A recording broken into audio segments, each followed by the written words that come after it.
I've heard of maybe some other NRL players doing this too. Why avoid the media? I don't know. I'm not sure. Is it the culture thing?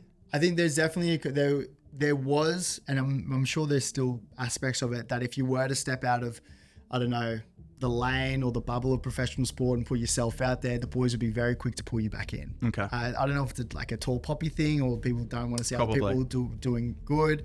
I think there was a little bit in that. Okay. But then also for me, I don't know. I wasn't interested. I didn't want to be in the limelight. I liked playing footy and I liked surfing with my mates, and that was me.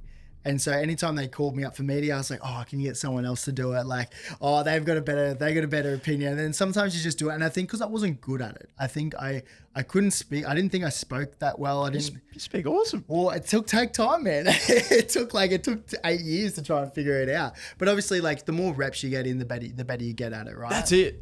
Like that's it. And so, man, I was always passionate about mental health. Like I lost one of my really good friends to suicide when we were 17. Sorry to hear. No, it's fine. It's been tough to talk about, and it will always be tough to talk about. But keeping his name alive is something really important to me. So every time I do podcasts or people ask why you get into mental health, it's because of Regan. And I'm more than happy to have that conversation because he is such an incredible dude. And I'm more than happy to talk about it. But ever since losing him, I was like, well, how could a guy that everyone looked up to, like, was loved, respected by everyone? We were rooming together at a state carnival, and we did all of our juniors, and it was just an incredible guy. And I was like, well, if this guy that had everything going for him, you know what I mean, had girls frothed him, he was the best player, like best footy player, like if from the outside looking in, you'd think he'd have it all together, but he was still struggling, and I was his roommate, and I had no idea.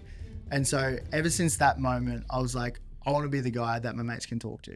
And so going into a super alpha competitive environment, testosterone filled environment, I was like, I'm going to be that guy that my mates can talk to. And don't get me wrong, like I'm still super competitive. I'm still super aggressive with the way I play it. But off the field, wanted to be that guy.